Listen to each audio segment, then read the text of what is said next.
I'm Steve Viola. I'm Andrew Viola. And we're the owners of La Casa Dolce Custom Cakes in Toronto, Canada. We first started in 2008.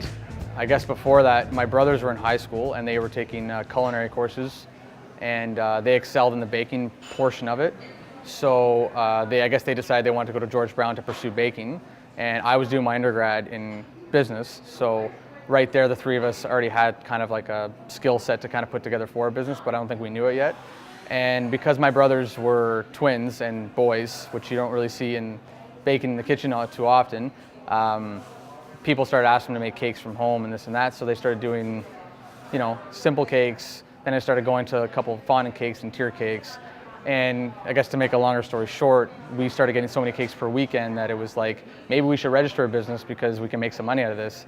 Me being business savvy and trying to get a degree, I was like, I want to make money out of this. So our parents gave us the basement of their home, which had a kitchen in it, and we started progressing from there. And then I think by the time it was like maybe a year in or a year and a half in, when they weren't even going out for weekends anymore because they had too many orders, we're like, maybe we should actually find a place to do this instead of our parents' house. So we found a place in Etobicoke, and that's where we started. And Don was, I think, our first actual major supplier that would give us a chance because nobody else would. So yeah, and how old were we when, I was 21 and David and Andrew were 18 when we started. Yeah.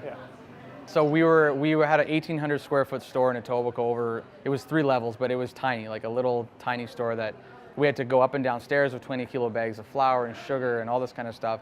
And it was good for when we started, but then when we started getting busier and these 3 brothers started becoming known in other places and wanted more volume of cakes, we said we can't do this anymore. And we were basically working on top of each other. We couldn't hire more staff. We had no more places to store cakes. We couldn't even bring in more material because we didn't have the room.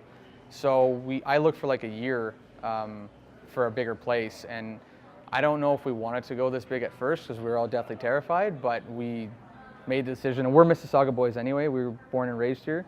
So I guess bringing it back home, especially we went to school back there for elementary, went to high school down the road. It was just something for us that meant, a little bit more than just business. And we decided on this place, and we figured this would be a good place to grow. And when we signed the lease, it was just 4 square walls. So we built, me, my dad, my brothers, and like a couple friends just built everything in here. So everything you see was all by hand built by us.